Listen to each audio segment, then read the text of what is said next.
Hello friends, ओम श्री गणेशाय नमः। आप सभी का हमारे यूट्यूब चैनल पे हार्दिक स्वागत है।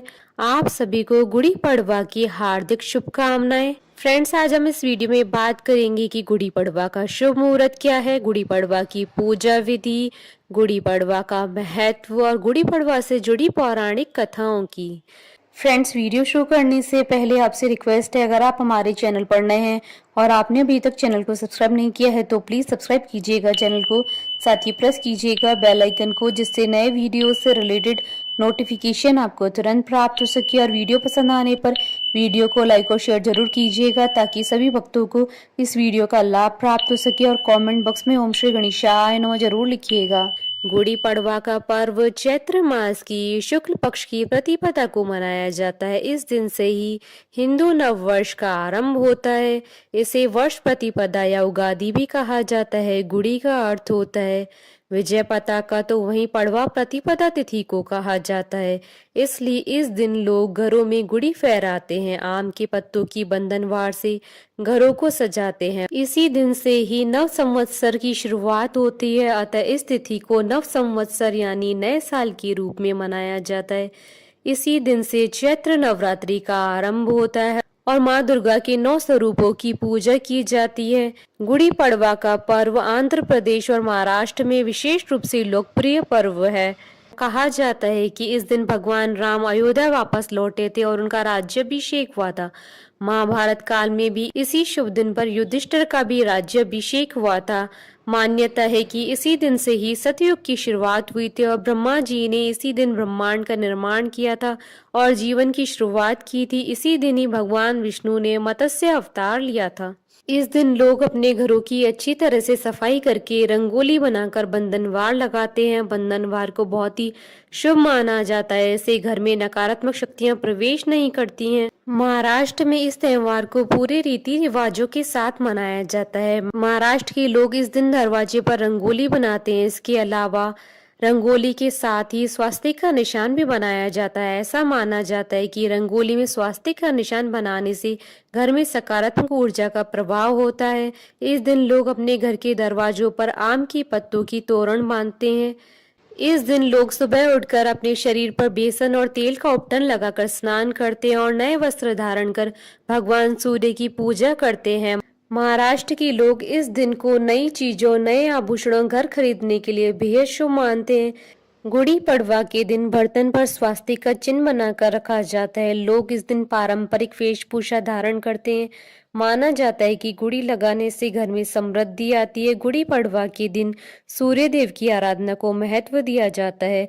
सूर्य देव के अलावा इस दिन सुंदरकांड, राम रक्षा स्तोत्र, देवी भगवती के मंत्रों का जाप भी किया जाता है।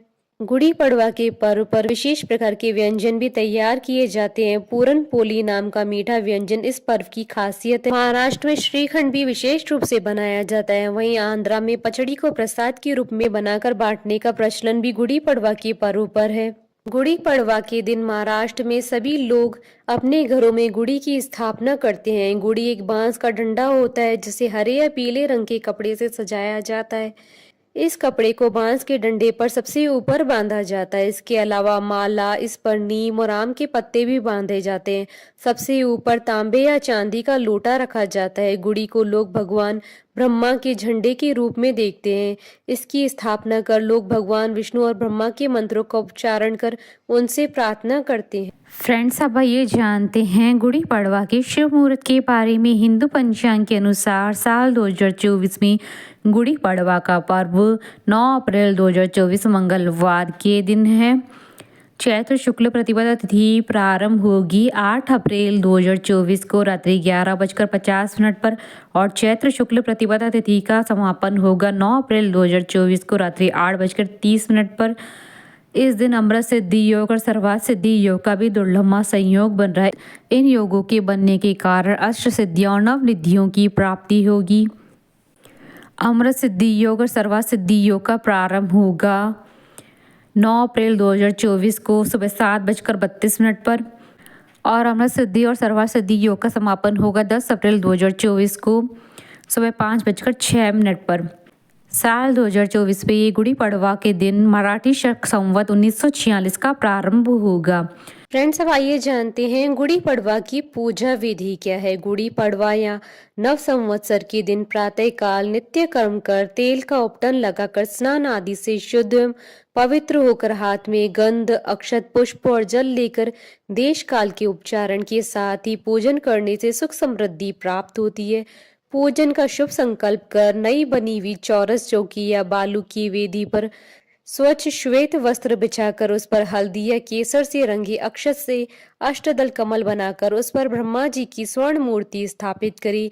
गणेश अंबिका पूजन के पश्चात ब्रह्मा जी का पूजन करें।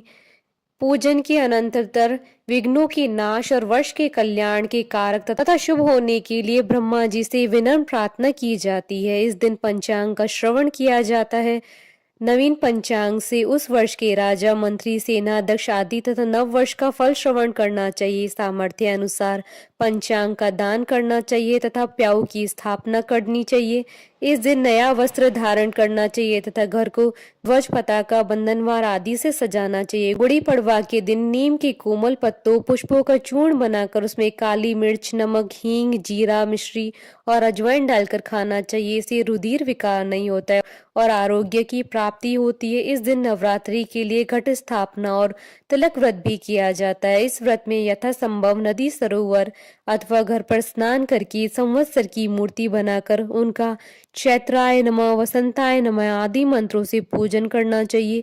इसके बाद पूजन अर्चन करना चाहिए। कलश स्थापना कर शक्ति आराधना का क्रम प्रारंभ कर नवमी को व्रत का पारायण कर शुभकामनाओं की फल प्राप्ति हेतु माँ जगदम्बा से मन ही मन में प्रार्थना करनी चाहिए। गुड़ी पड़वा के दिन से दुर्गा सप्तशती या रामायण का 9 दिवसीय पाठ आरंभ करें। गुड़ी पड़वा की कथाएं। गुड़ी पड़वा का त्योहार दक्षिण भारत में विशेष रूप से मनाया जाता है।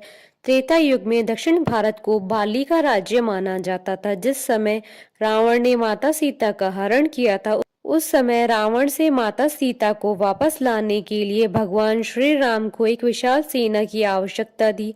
भगवान श्री राम माता सीता को खोजते हुए दक्षिण भारत की ओर गए जहां उन्हें सुग्रीव मिला। सुग्रीव ने भगवान श्री राम को बाली के सभी अत्याचारों के बारे में बताया और उनसे सहायता मांगी। तब भगवान श्री राम ने सुग्रीव के कहने पर बाली को मार दिया। जिस दिन बाली का वध हुआ उस दिन गुड़ी पड़वा का ही दिन था।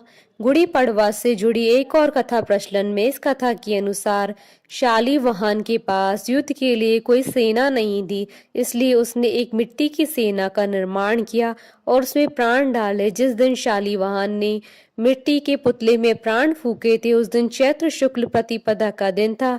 तभी से ही गुड़ी पड़वा के दिन विजय पताका फहराई जाती है। शक का आरंभ भी शालीवान से ही माना जाता है क्योंकि शालीवान ने अपने दुश्मनों पर विजय प्राप्त की थी। ओम श्री गणेशाय नमः।